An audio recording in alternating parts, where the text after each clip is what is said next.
আপনাদের সকলকে বাঙালি বুল চ্যানেলে স্বাগতম। আশা করি সকলে ভালো আছে। আগের ভিডিওতে আমরা ক্যান্ডেলস্টিক সম্বন্ধে অনেকটা জেনেছি। এই ভিডিওতে আমরা বাকিটা জানব।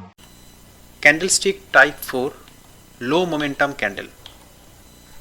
চার্টে মোমেন্টাম কমতে থাকলে এই ধরনের ক্যান্ডেল তৈরি হয় এবং মোমেন্টাম কম হওয়ার জন্য এই ধরনের ক্যান্ডেলের রেঞ্জ ও বডি খুবই ছোট হয়।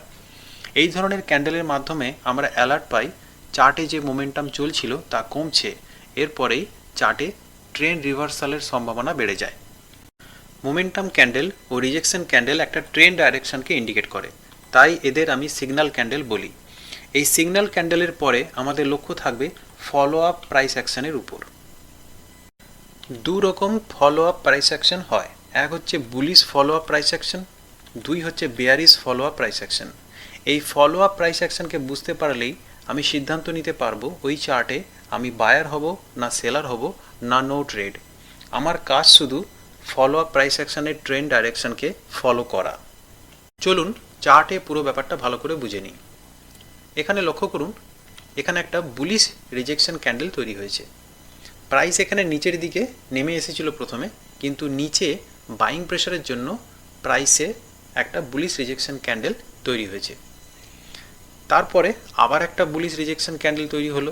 এখানেও কিন্তু প্রাইসে নিচের দিকে ফল আসলেও নিচে বাইং প্রেশারের জন্য এখানে একটা বুলিশ রিজেকশন ক্যান্ডেল তৈরি হলো। অর্থাৎ নিচের দিকে ফলো আপ আসছে না, প্রাইস নিচের দিকে যেতে চাইলেও এখানে কিন্তু সেই সেলিং প্রেশারটা নেই, কিন্তু তার বদলে এখানে অত্যধিক বাইং প্রেশার আছে, যার জন্য এই দুটো বুলিশ রিজেকশন ক্যান্ডেল এখানে তৈরি হলো। তো আমরা জানি যে বুলিশ রিজেকশন ক্যান্ডেল এখানে ফলো আপটা কিন্তু উপরের দিকে আসা উচিত। দেখুন লক্ষ্য করে, এরপরে একটা বেয়ারিশ রিজেকশন ক্যান্ডেল তৈরি হয়েছে। এই বেয়ারিশ রিজেকশন ক্যান্ডেলের ফলো আপ কিন্তু নিচের দিকে আসা উচিত, এবং পরবর্তী ক্যান্ডেলে দেখলাম যে প্রাইসে একটা নিচের দিকে ফল আসলেও সেম জিনিস এখানে কিন্তু আবার বাইং প্রেশারের জন্য প্রাইস উপরের দিকে উঠে এসেছে এবং আবার একটা বুলিশ রিজেকশন ক্যান্ডেল তৈরি হয়েছে। অর্থাৎ প্রাইসে নিচের দিকে প্রেশার আসলেও প্রাইসের সেই জোর, সেই ফলো আপটা কিন্তু আসতে পারলো না, বেয়ারিশ ফলো আপটা, যার জন্য প্রাইস নিচে বেশি দূর যেতে পারেনি এবং প্রাইস কিন্তু আবার উপরে এসে দাঁড়িয়ে গেল। এরপরে বুলিশ ফলো আপের যেটা হওয়া উচিত সেটা প্রাইসে উপরের দিকে র্যালি হওয়া উচিত, এবং এখানে তাই হয়েছে। প্রাইস কিন্তু আস্তে আস্তে উপরের দিকে এগিয়ে এসেছে। এরপরে দেখুন লক্ষ্য করে, এখানে আবার একটা বুলিশ রিজেকশন ক্যান্ডেল তৈরি হয়েছে। তো বুলিশ রিজেকশন ক্যান্ডেলের ফলো আপ তো উপরের দিকে আসা উচিত, কিন্তু প্রাইস পরবর্তী ক্যান্ডেলে দেখতে পাচ্ছি প্রাইস কিন্তু যাওয়ার চেষ্টা করেছিল, কিন্তু সেই বাইং প্রেশারটা প্রাইসে না থাকার জন্য প্রাইসে কিন্তু একটা সেলিং প্রেশার তৈরি হয়, এবং ভালো রকম সেলিং প্রেশারে তৈরি হয় বলে এখানে একটা বেয়ারিশ মোমেন্টাম ক্যান্ডেলের মাধ্যমে প্রাইস নিচের দিকে নেমে আসে। এখানে দেখুন লক্ষ্য করে, বেয়ারিশ রিজেকশন ক্যান্ডেল একটা তৈরি হয়েছে, এবং এই বেয়ারিশ রিজেকশন ক্যান্ডেলের অর্থ হলো নিচের দিকে সেলিং প্রেশার আসা উচিত। আগে হয়েছে বেয়ারিশ মোমেন্টাম ক্যান্ডেল, তার ফলো আপ নিচের দিকে আসা উচিত, আবার বেয়ারিশ মোমেন্টাম ক্যান্ডেলের পরে একটা বেয়ারিশ রিজেকশন ক্যান্ডেল তৈরি হয়েছে, তারও ফলো আপ নিচের দিকে আসা উচিত।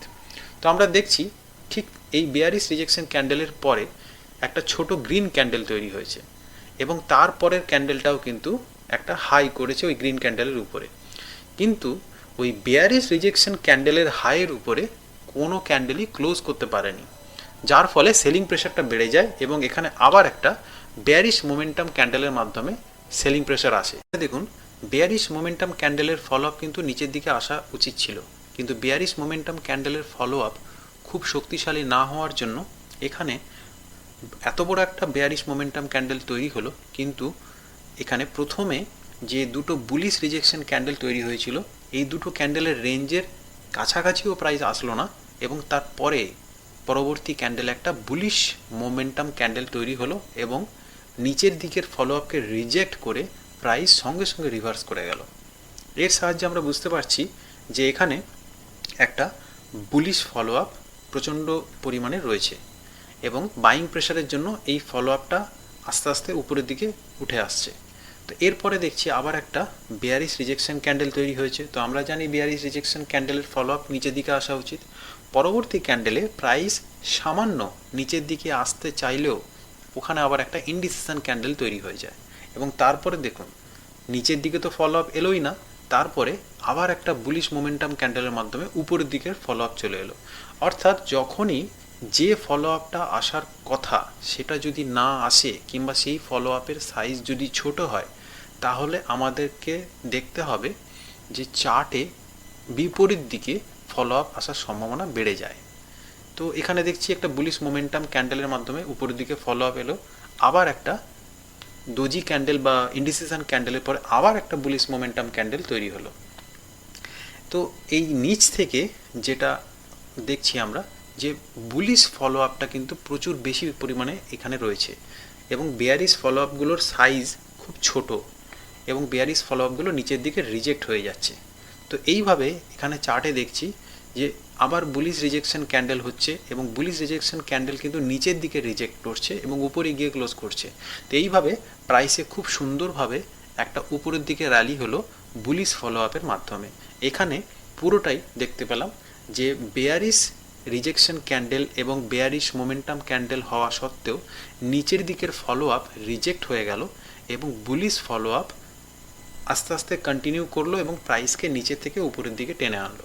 তাই আমাদেরকে চার্টে সবসময় দেখতে হবে যে বেয়ারিশ রিজেকশন ক্যান্ডেল বা বেয়ারিশ মোমেন্টাম ক্যান্ডেল যদি চার্টে হয় বা বুলিশ মোমেন্টাম ক্যান্ডেল বা বুলিশ রিজেকশন ক্যান্ডেল যদি চার্টে হয়, তো যে ফলো আপটা আসা উচিত সেই ফলো আপটা যদি না আসে, তাহলে আমাদের বুঝতে হবে যে উল্টো দিকের ফলো আপ আসার সম্ভাবনা আছে ওখানে এবং উল্টো দিকে ফলো আপ আসার সম্ভাবনাটা বেড়ে যাবে। তো এইভাবে আমরা চার্ট অ্যানালিসিস করে বুঝতে পারবো যে এই দু ধরনের সিগন্যাল ক্যান্ডেল যখন চার্টে দেখতে পাবো তখন আমাদের লক্ষ্য থাকবে ফলো আপ প্রাইস অ্যাকশানের উপরে, অর্থাৎ কোন দিকে ফলো আপ আসছে এবং সেই ফলো আপের সাইজ দেখে আমরা আইডিয়া করতে পারবো যে প্রাইস কোন দিকে যেতে চাইছে। ভিডিওটা যদি ভালো লেগে থাকে তাহলে লাইক আর সাবস্ক্রাইব করতে অনুরোধ রইল। দেখা হচ্ছে পরের ভিডিওতে। শিখতে থাকুন, সুস্থ থাকুন, এগিয়ে চলুন।